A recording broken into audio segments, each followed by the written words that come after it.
Last week, we were in the same room, camera, but now we got someone behind the camera. Yeah. And we're not just trusting God to be our camera person.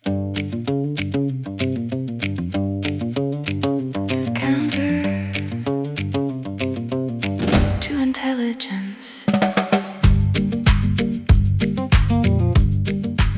Welcome to Counter to Intelligence. I am Ken the Bunker, and with me, I am Tom the Debunker. Not sure that this is even here, but we do have a new addition behind the camera. Do we want to talk about that? Well, we have a camera guy. I don't know if he wants to be named. Nameless camera guy. Very conspiratorial, very hush-hush. Legend has it that he's one of the best. That's what we've heard. Yeah.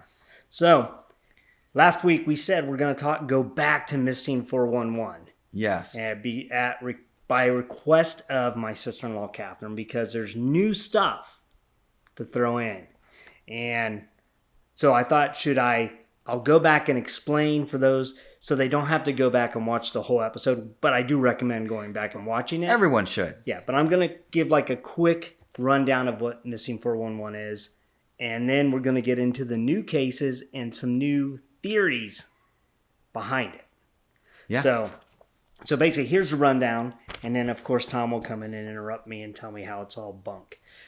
So the Missing 411 conspiracy, it refers basically to a collection of cases that were documented by a former police officer named David Paulides. And we're not going to go into, I know there's some controversy about him, and I don't really care about that. We're not talking about the controversies about David Paulides, and so there's some stuff that's gone on. But he's the one that came up with this. And basically, it's just people who are vanishing in national parks, and it's really crazy. So some of the key characteristics of this go like this. It's near geographic clusters. They all kind of happen in these hotspots, and they're near bodies of water, which could mean they fell in and drowned, but also just in fields. But they're all in these like national or state parks.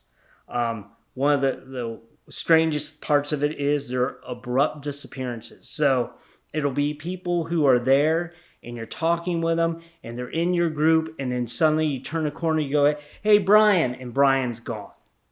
And they immediately search for Brian and can't find. They're yelling for Brian, can't find Brian. Now the thing is, if the people are found, they're often found miles away from where they disappeared, and in places that would be considered impassable by a person due to their age or their health or a number of different things. Like there have been little kids that were 4 or 5 that went missing and then were found 10 miles away on the side of a cliff, but they hadn't fallen. It was like they climbed there and just fell asleep or died, but there was no showing of any kind of injury of them falling. But still, how did they get there? It's crazy. Another thing is, a lot of times they'll be found with missing shoes or clothing, and it'll be the dead of winter, and it's like, where are their shoes and their socks? And yet they don't really have frostbite. They're just are missing these clothing. That's weird. Another thing that seems to happen is that when the people go missing and the searches begin, immediately there's a weird weather occurrence, which then they have to stop the searches within 24 hours. And these weather patterns just seem to happen. Like, it'll be like, oh, it's a sunny day. There was no call for a thunderstorm. Little Bobby Sue is gone. And now suddenly there's a thunderstorm for 2 days straight. And then they can't find them. Another thing they have is like the dogs. When they bring dogs in, the dogs just lose their scent. But it's not even like going to like a river or a lake and they lose it. They'll be going down a path, find. All of a sudden there's no scent and they can't figure out where the person went. Now, Mr. Paulides, he claims that the conspiracy is that the National Park Service doesn't keep a centralized database of these people, and that he thinks that they do, but they say they don't, and they refuse to give any kind of information. He's done a few Freedom of Information Acts, and they don't give him any information, and he's saying that they know more than what they're leading on to, and they don't want to tell people. Now, some of the common theories of what is happening is, one, feral humans are taking these people and doing who knows what. Others believe it's like cryptids like Bigfoot, Wendigo, skinwalkers, stuff like that. Others believe that it's an interdimensional portal where people just sort of fall into these portals and disappear, and then they'll come back through another portal, and that's how they're 10 miles away. And then others are that they're being, either government cover up because of UFOs, or they're being used for like government experimentation, like UK Ultra and MI6 and all that kind of stuff, Treadstone. And Matt Damon just went wild. He did. Don't say watermelon and the rest of the words. Exactly. Yeah. So, you want to say anything to that before we get into the new stuff? Yeah, I mean, there's 600,000 people, right, that get lost every year, that go missing. So the question is that out of proportion? We're going to have to figure this out. So It's a big mystery. But the thing that I don't think anyone, even a big skeptic like me, can explain is the distance that some of these people travel does not make sense. Yeah, it absolutely does not make sense. Yeah, in the amount of time. Like, how are you getting 10 miles as a 5-year-old? 5-year-olds are fast, but they're not that fast. Yeah, and usually if they find them 10 miles back, it's within a time period that doesn't make sense that they could be there. I think that last time we went over the guy who disappeared from Pennsylvania and showed up in California. Yeah. And he doesn't remember how he got there. Yeah. And he was gone for like a year. Yeah, it's bizarre. It's truly bizarre. Yeah. Now, there are some new cases. Oh, so it's in 2025 through 2026. Here's the new cases. All right. First, we have William Horn. He's a 63-year-old experienced hiker who vanished from Mendocino National Forest. His car was found with no signs of foul play, and despite being an expert in the area, he seemingly walked into the Begun Creek area and disappeared. The foremost interest here stems from his experience level and the suddenness of the event. So he hiked all the time. And he was well known. He was well known in the community. Everyone knew who he was. He knew the area, and they have not found him. Right. He's just gone. Yeah. And they can't even find his body. That's bizarre. So that was in April of 2026. That's recent. This past month. Now this is from January of 2026. It's Jerry. I think it's Jerry. It's Jari Richter and Benjamin Watson. These two vanished while climbing the Wilson Glacier area of Mount Rainier. And Mount Rainier is actually one of the major hotspots for these people who go missing. And it fits the profile because they were at a high altitude, high elevation, rugged terrain. And when they brought dogs to try and find them, this was one of those where the dogs were going, and no more than... Just suddenly, vanished. they couldn't. And I don't think that's normal for a dog, right? Like normally the scent continues. Yeah, the only way I've ever seen that is like when someone goes into a lake or a river, right? And then they go downstream a mile, then get out, right? And that's usually convicts who do that, not people who are just going hiking, right? Yeah, some of the people that so like when you. Like before you met your wife, right? Yeah, I did some stuff. Yeah, that's the legend. Yeah, some would say you had facial reconstruction. Nobody can tell what you used to look like. Treadstone was good. Yeah. Another one in January of 26 was Chris Palmer. Now he disappeared while traveling through Eastern National Parks with his dog Zoe. They were last seen in the Cape Hatteras area and were headed toward the Monongahela National Forest. And the thing is, they could not find him or his dog. Both gone. So that's just another word. It's like, the dog you usually... think the dog would turn up. Yeah, the dogs, and maybe it will. This was in January, and dogs can be known to travel. They can travel. Yeah, I saw that movie with the 2 dogs and the cat. Yeah. And they went far. Yeah, they did. Now, in late 2025, this didn't give me an exact date, but I'm not going to try and pronounce her real name, but she was known as Angel Bolia. I can't even, I'm not even going to try to say her real last name. Anyway, she was a 26-year-old who disappeared in Olympic National Park. Her rental car was found at the Sol Duke trailhead, while some of her gear was found on the trail. Most was left in the car, and no further trace was found despite extensive searches. And this was another one where she's ready to go hiking and camping. Right. Most of her stuff was in the car. Some of her stuff was just found on the trail, but she has not been found. That sounds staged. That's weird. So all 4 of these just gone. Yeah. And still not found. We still don't have answers on these. Yeah. This is so. new.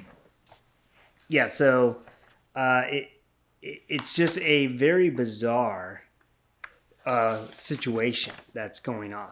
Yeah, I agree. I mean, obviously, national parks are areas where people can get lost. They're big, right? It's outdoors. We could argue the correlation is the outdoors. So I don't think we should advise our listeners to go outside.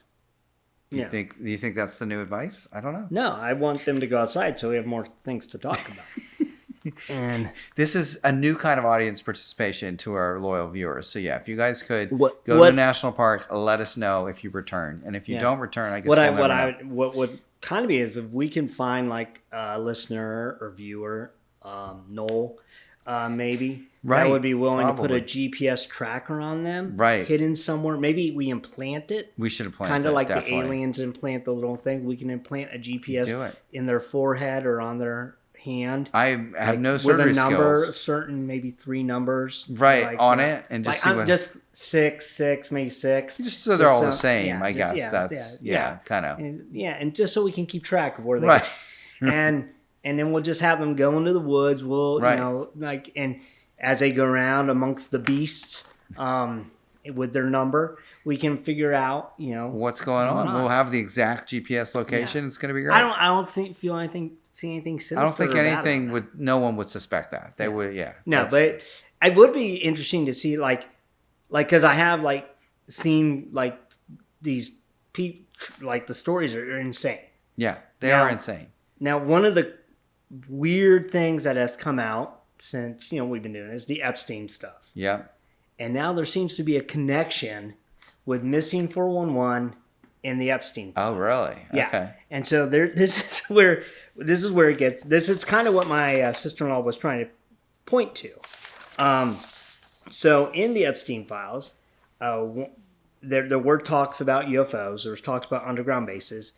But one of the bizarre things that they did talk about, well, there's a lot of bizarre things, but they talked about hunting people. And that was in a couple of the emails where they would find people and hunt them. And so, and what I mean by hunting, going and finding them and killing them. Because literally hunting and killing. Okay, I thought they were trying to traffic them or something, but no. Okay. No. This was hunting and killing. Wow. And so, which goes back, there was it's a movie, Jean-Claude Van Damme movie, where basically I can't remember the name, but I remember seeing it. Yeah.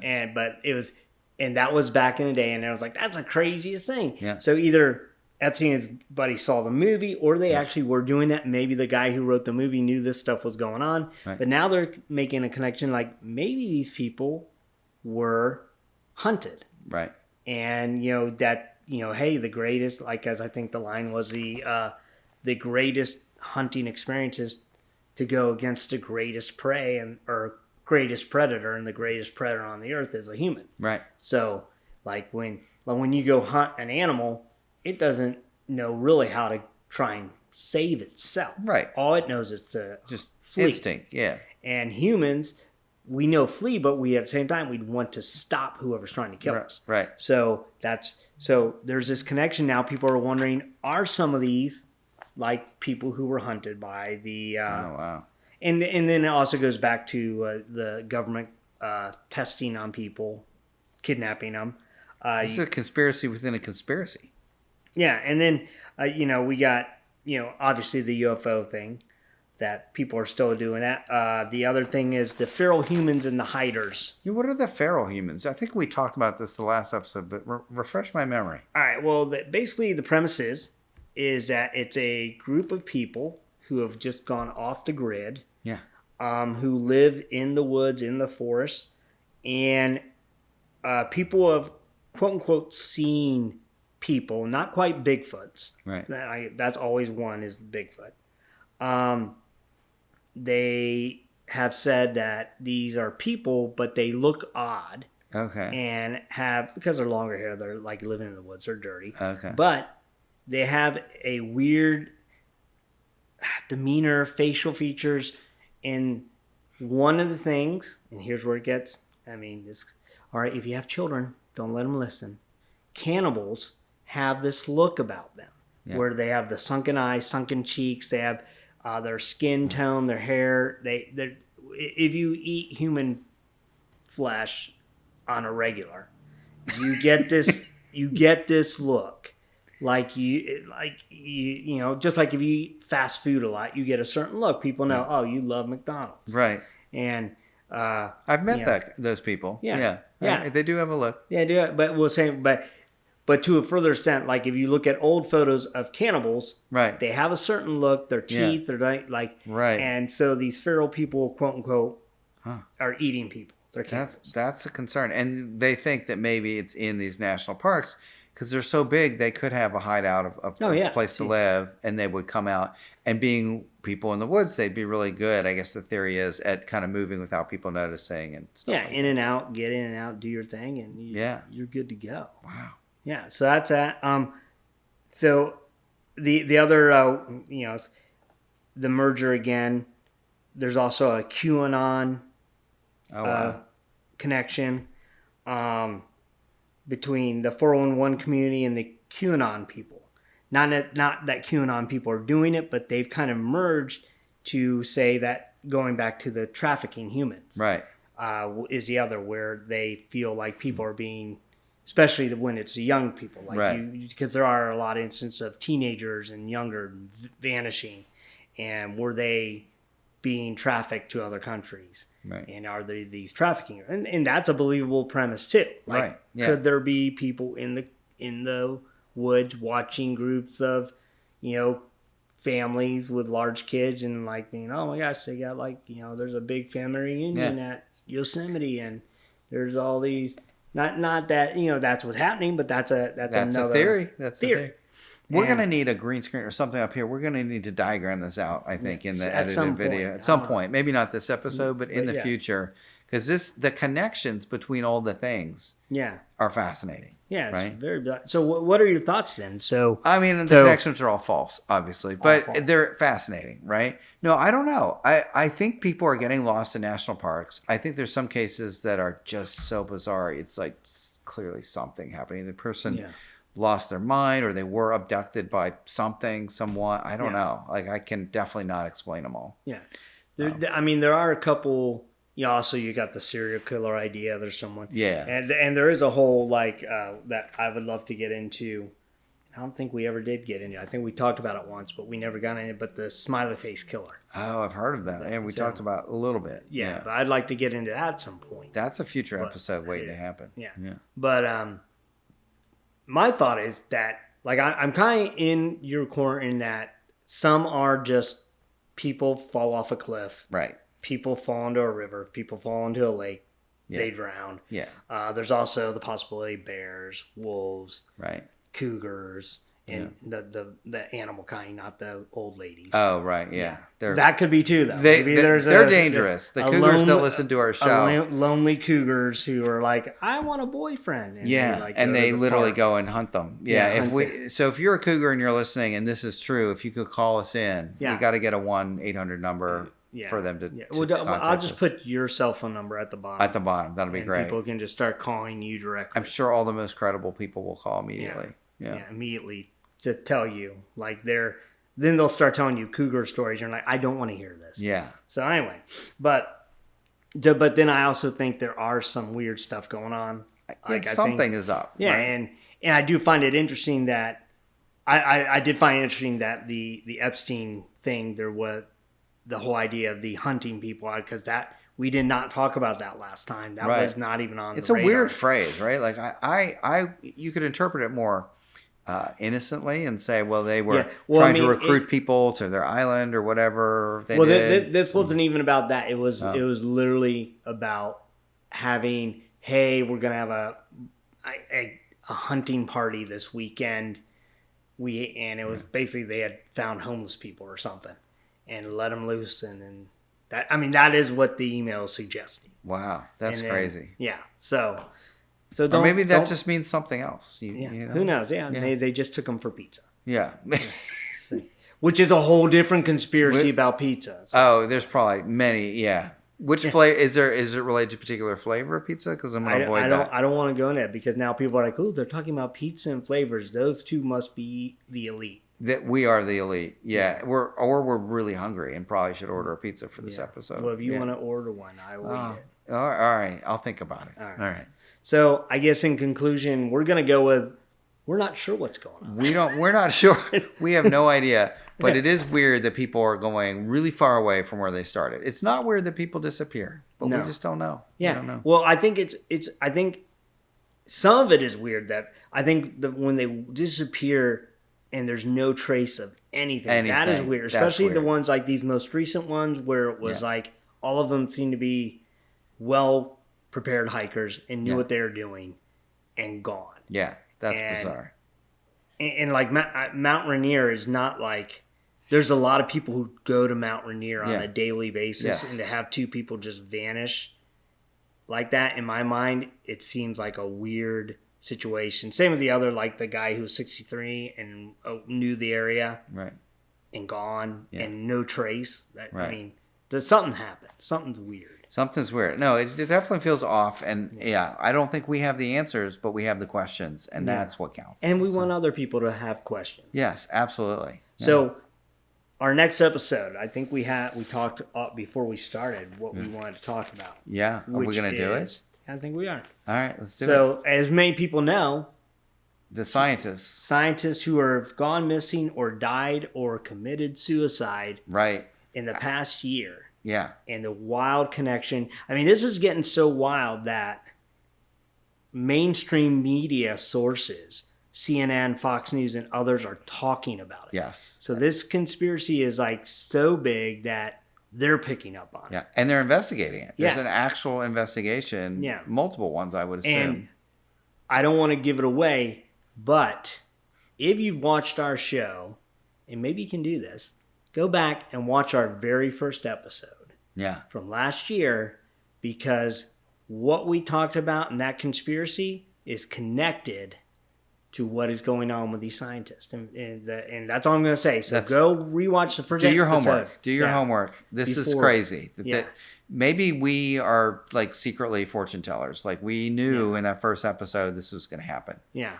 As our first...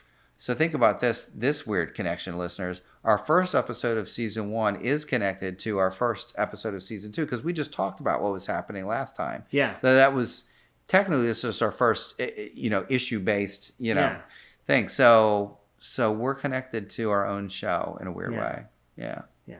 Think about that. And hopefully we'll both be back and Tom won't get lost walking out to his car. I am a little worried. I see there seems to be a lot of woods out there. Yeah. So. I got a lot of trees around my house. Yeah. And maybe if I blink and I'm home like really fast, that could be helpful. Without my shoes. At least I got there quickly. Yeah. There you go. So I guess that's it for That's our shame. Well, I could give a shameless plug. Like for the next episode, we are trying to increase our demographics. We're trying to get more people to listen. So for the ladies, I could wear my skinny jeans. Do you think that'll increase? He's got it. Oh, there you go. So there. So that got us at least 2 views. Yeah. Or drove people to the podcast where they can just listen and don't have to see us. We got rid of that. They have to watch. They have to watch now. You got to see us in the flesh. Yeah. So there we go. Yeah. So this has been the best. Yeah. So we'll see you next time. Yep. See you.